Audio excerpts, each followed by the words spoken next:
Breaking news from WRAL. Coverage you can count on. Breaking news this morning, a motorcycle rider is hurt after a crash in Wake County, and a Raleigh home is badly damaged after a fire. The information we've gathered from both scenes in the WRAL Breaking News Tracker. And there's busy holiday travel out there. The roads and the airport, they are going to be very busy today as folks leave for their holiday destinations. This is a live look right now. We have RDU on the right side of your screen there inside the airport. I-40 is on the left, and we have team coverage of what you need to know before you head out for your trip. And weather is good this morning. As a matter of fact, it's even drier. We're seeing it refreshing, but I'm still tracking the potential for some rain for part of the holiday weekend. I'll show you. And down 2 games. The Canes need a win in Game 3 after a big loss in Game 2 of the Eastern Conference Final. How fans are feeling after the Canes drop another game at home. And then they'll have to play in Florida for 2 games. I can tell you how they're feeling. A little rough there. Good morning, everyone. It's 4:31. Great to have you with us. And starting off the Memorial Day weekend early, I'm Renee Chu. I'm Jeff Hogan. Good to have you with us. They're stunned. I can Yeah. tell you, those fans, they just don't know which way to turn right now. That's wild. So There's still hope. Yeah. We're not, but listen, it's tough. You have to do it the hard way. That's all. Hey, but we're Friday here, so we hope you're not stunned by anything out there. Elizabeth Gardner in the WRS Severe Weather Center. The cold will be a little stunner. It is, actually. It's pretty cool out there. I came in a jacket, was pretty comfortable with that. This is a live look at Raleigh. A little bit of a breeze. You can see here at the Legislative Building, the flags are moving around just a touch. It is 63 right now with a dew point of 44, which is really, really low. But temperatures are likely to drop on into the 50s as we get through the morning. We already have a few 50s out there. 55 Southern Pines, 58 Goldsboro, 53 Rocky Mount, and low to mid 50s in Roxborough and South Hill. So I think here in the Triangle, we'll also see those temperatures dropping pretty quickly. And in some places, it's 10 degrees cooler than it was this time yesterday. Matter of fact, a lot of places are 5 to 10 degrees cooler. So you'll likely notice that, and it'll be cooler this afternoon too. 71 at lunchtime and 75 for the high. Beautiful day today. Lots of sunshine, feeling fantastic. Not the way we normally end the month of May. Okay, so Sunday we're going to see increasing clouds, but it looks fairly dry during the daylight hours. And then Monday we've dropped the chance of rain to 30%, but I'll still walk you through what to expect coming up.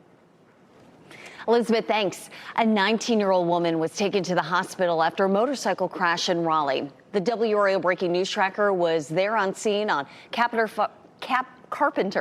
Fire Station Road at around 1:30 this morning. Highway Patrol says the woman was the only one involved and that speed was a factor in the crash. Fire that broke out about 12:30 this morning caused extensive damage to a Raleigh home. Crews responded to that home on Winding Trail right off of Lynn Road. The WRAL Breaking News Tracker was there as they worked to put that fire out. One person who was inside the home at the time of the fire escaped and was not hurt. The cause of the fire is under investigation. New this morning, everything is back to normal after workers reported smoke inside the Fayetteville 911 dispatch center. Fire crews responded to the scene just before 10:30 last night. Workers on duty immediately activated contingency plans, rerouting 911 calls to the Cumberland County Dispatch Center. Fire crews isolated the cause of the smoke and ensured workers were safe. The holiday travel rush is about to begin. Airports across the country are getting ready for millions of people coming through them. And that includes at RDU, where you have this live look here. AAA says there will be more drivers out on the road this Memorial Day, more than ever before. This is a live look also I-40 Lake Wheeler Road, giving you that's where the traffic will soon be picking up. And we begin our team coverage this morning. WRAL's Kelsey Coffey is live in Raleigh this morning. And Kelsey, those drivers will be paying less at the pump. I saw that on the way in this Memorial Day weekend.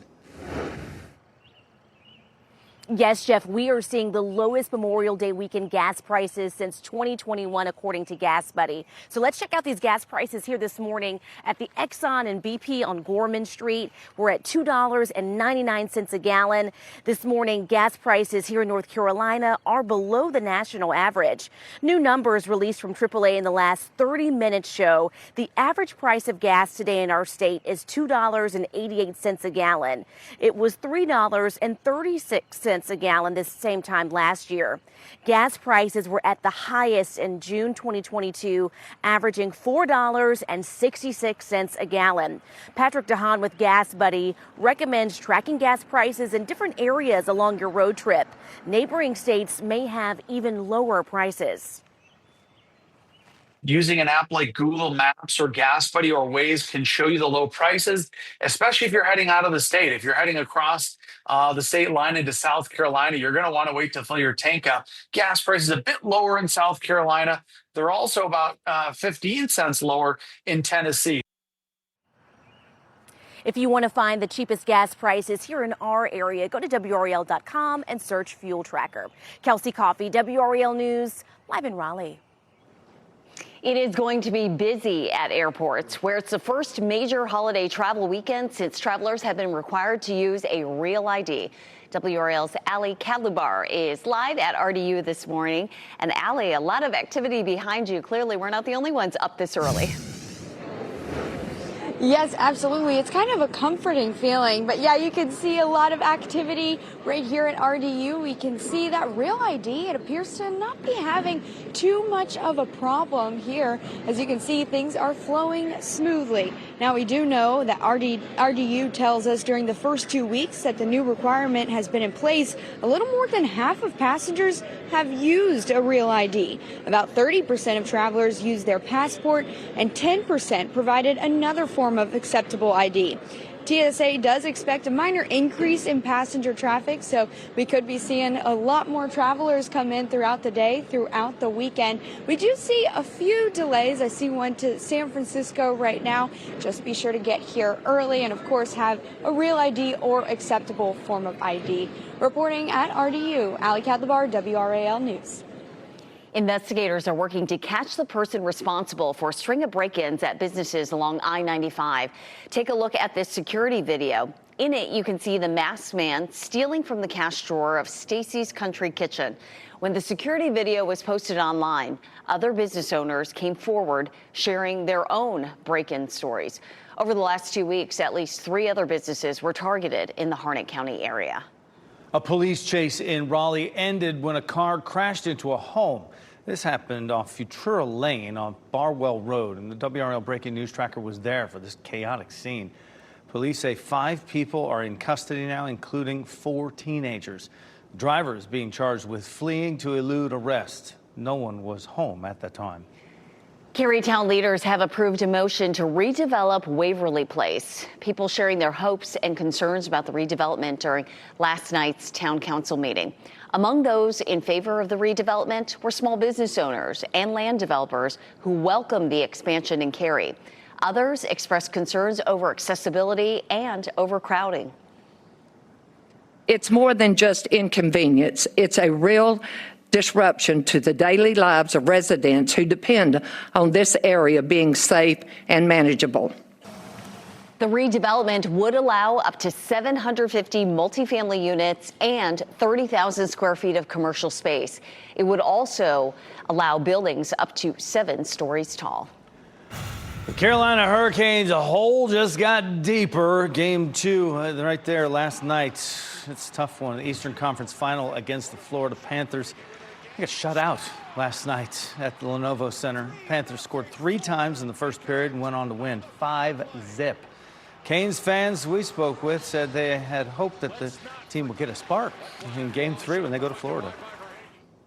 I know in the past we've had some struggles with playing on the road, but I have confidence in our team and our coaching staff, and I think that we definitely have some hope, and I'll be rooting for them along the way. Yeah, well, I'll be rooting for them. Caniacs, they need some help. Game 3 is tomorrow night, 8 o'clock, and after the game, we'll have exclusive insight and expert analysis on Canes post-game exclusive live tomorrow night, 11:15 on WRAL.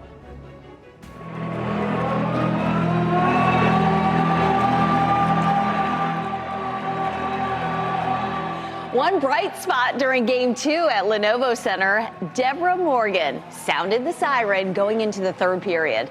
One day after her retirement from WRAL, she was there being honored by the Canes. We celebrated Deborah Morgan's 32 years at WRAL this week before her final newscast on Wednesday. her own jersey. I love that. Support and pay raises. Fort Bragg welcomes good news from the Secretary of Defense. Testimony in a literal sense. A witness in the Sean Diddy Combs trial recounts an attack he claims was ordered by the music mogul. How the testimony could influence jurors. A comfortable, cool start to our weekend as you take a live look at our WRAL gardens right out back. Our next weather maker is right around the corner, though. Meteorologist Elizabeth Gardner is in the WRAL Severe Weather Center with the latest timing for our next round of rain. From the WRAL Severe Weather Center, North Carolina's most experienced team of meteorologists. 443, taking a look at Wilson, Durham, and Fayetteville. Skies are clear. It feels really nice out there. See this 53 in Wilson? I mean, that's 10 degrees cooler than Durham and Fayetteville. Definitely have some cooler air in our eastern counties, and we'll see that spreading across the area. If you're not heading out the door for another hour or two, it may be feeling more like the 50s. Nice and clear, so we have the top of the tower there lit in blue, and we take a look at our lunch hour. Fantastic, 71 degrees. It's going to be very much like yesterday, but even cooler. So when the kids get off the bus this afternoon, instead of being in the low 80s, looking at mid 70s. So just really, really beautiful. We also have some updated weekend rain chances for you, and this is kind of exciting. We were able to drop the amount of rain that we see on Monday. It's just down to 30%. We'll take a closer look at that coming up. WRAL has learned more layoffs are expected at RTI International. This comes as RTI grapples with millions in federal cuts. The organization says it's cutting another 170 U.S.-based staff members, including 76 positions in the Triangle. The cuts come months after the organization said it would eliminate at least 525 jobs in North Carolina by May 1st. RTI's overall workforce has been reduced by about 35% this year. The organization has now created an employee emergency relief fund to help eligible former RTI staff members. Defense Secretary Pete Hegseth paid a visit to Fort Bragg to mark the end of All-American Week and honor the 82nd Airborne Division. All-American Week is a decades-long tradition to honor past and present paratroopers. Hegseth called them a national treasure. We know that all of you, America's 911, that you have our back. The message for the Commander-in-Chief straight from 1600 Pennsylvania Avenue is he has your back. All-American and proud. Hegseth also visited the Army Special Operations Unit and the John F. Kennedy Special Warfare Center. Explosive new testimony in the trial against Sean Diddy Combs. Musician Kid Cudi took the stand yesterday, answering questions about his year-long relationship with the music mogul's ex-girlfriend, Cassie Ventura.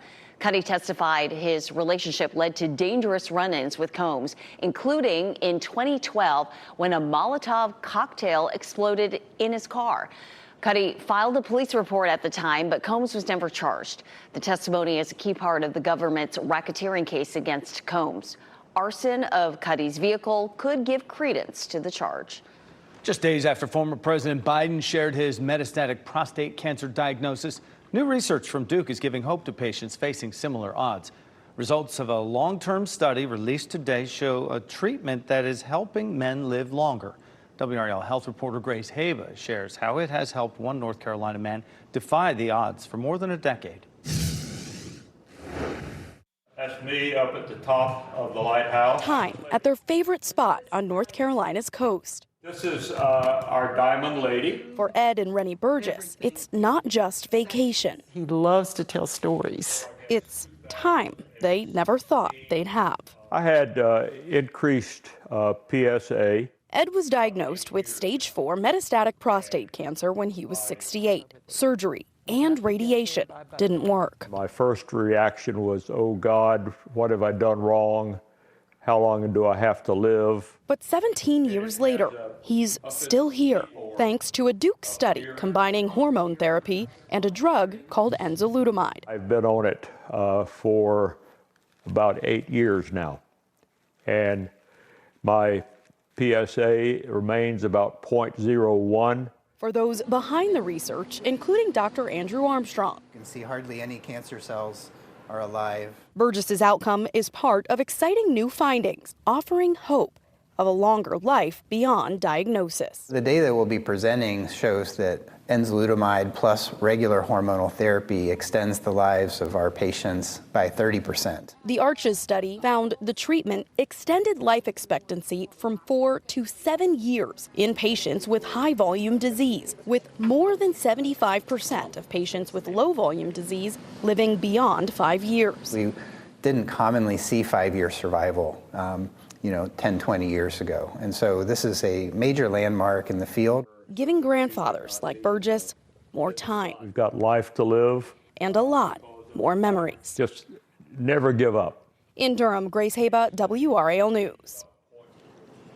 It's 4:48. It's been a busy week. We made it to Friday. Elizabeth, you had a busy night yesterday. I'm seeing a very special ceremony. Yes, the Fred Fletcher Outstanding Volunteer Awards. And this is an award ceremony for the city of Raleigh. You see the mayor was there and some of the city council. And Bill Fletcher, who is Fred Fletcher's son. And yes, Fletcher of the family of WRAL TV. It's such a wonderful event. This honors all of the volunteers for the Raleigh parks. And it's amazing to hear all the things that the volunteers do to keep our parks looking amazing. So it's always a fun event. Love that one. All right, Zebulon, taking a look here. It's nice and quiet this morning. The flags are all still. The skies are clear, and it's a pretty look there at the town hall. 63 degrees right now in the Triangle. Temperatures are going to feel a bit cooler this morning than they did yesterday. Look at all the 50s showing up. 55 in Southern Pines, 59 in Clinton, 55 Goldsboro, 50s for Rocky Mount, South Hill, Rocky Mount, and Roxborough. I believe that probably in the Triangle we'll see more 50s as well. As a matter of fact, it's already 57 in Cary, 56 in Holly Springs, and 59 in Garner. So to me, that's, light jacket weather. 75 in Raleigh, 73 in Durham, and 79 in Fayetteville. An absolutely stellar day today. We have our wind coming out of the northwest. It's nice and cool and dry. And I tell you what, this is a real treat to have temperatures like this at the end of May, because this time of year, we can typically, already be pretty hot and humid. We've had some hot and humid conditions, of course, just last weekend, but this is going to be a real treat for this weekend. As we get into late Sunday, we're going to see more moisture moving in. That's going to bump up our chance for rain, and it bumps up our humidity too on Sunday up to 56, and then we're going to be well into the 60s Monday and Tuesday. But the Memorial Day weekend, we've been able to trim our main computer models that we watch are both in agreement that it looks drier on Monday. So beautiful today and tomorrow. Sunday, we should be dry for most of the daylight hours, and then the rain is Sunday night and really starts to move out by Monday. So maybe just a little bit of light rain before noon. This is a look at Monday, Memorial Day. Our chance for rain only 30% before noon, and then it tapers off to about 20% chance in the afternoon. Of course, there are a lot of ceremonies that happen on Monday on Memorial Day. It doesn't look too bad. Again, 30% chance. Hopefully those will stay fairly dry. Now, we do get into a much better chance for rain Tuesday and especially Wednesday. So rain's on the way, but it looks like we may be spared, especially for Monday. Thanks, Elizabeth. Victims remembered. The young couple killed outside a Jewish museum in D.C. are honored at a vigil. New information about the man accused of shooting them after his first court appearance. Singing Bill's praises, the positive influence UNC's chancellor says Coach Belichick is bringing to campus. Universal's Epic Universe theme park is now open, and another big name is joining the Hunger Games franchise. David Daniel has your Hollywood Minute. These wings will give you a dragon's-eye view from no dragon's required. Oh my God! How to Train Your Dragon stars Nico Parker, Mason Thames, and Gerard Butler got a preview of the Isle of Berk at Epic Universe. The new Universal Orlando Resort Park features more than 50 experiences across 5 themed worlds, including the one tied to How to Train Your Dragon, which opens in theaters June 13th. Kieran Culkin has joined the cast of Hunger Games: Sunrise on the Reaping. The Oscar winner will appear as Caesar Flickerman, played in the original 4 films by Stanley Tucci. The prequel is due in theaters November 20th, 2026. The latest prop store auction features collectibles from Planet Hollywood restaurants around the world, including an alien mask from Close Encounters of the Third Kind, a Gremlins puppet replica made from the original molds, a 12-foot filming model from Lost in Space, and Morgan Freeman's prison shirt from The Shawshank Redemption. The bidding runs through June 11th at PropStoreAuction.com. In Hollywood, I'm David Daniel. The Roseville community celebrated the groundbreaking of a state-of-the-art athletic facility. Town leaders joined developers for the ceremony at the former Pine Glow building on South Main Street. The new facility will include an ice hockey rink, courts for basketball, volleyball, pickleball, and floor hockey, as well as a Ninja Warrior training facility. Wake County is looking for volunteers to help clean up Harris Lake County Park and the American Tobacco Trail. Volunteers will be cleaning up debris for fire safety and maintenance. It'll be held June 14th from 9:30 to 11:30 a.m. Volunteers must be 14 and older, and you can register on the county's website. Warning for parents. One brand of pajamas is being recalled because they may be dangerous for babies to wear. What you need to know to keep your child safe. Attempted rape. A woman wakes up and finds a naked man in her room. Why police say the man who is accused is a repeat offender. And Memorial Day travel. This is a live look at I-40. It's still quiet this morning, but it is certainly going to get much busier as people leave for their trips. Why gas prices are trending lower for travelers this holiday.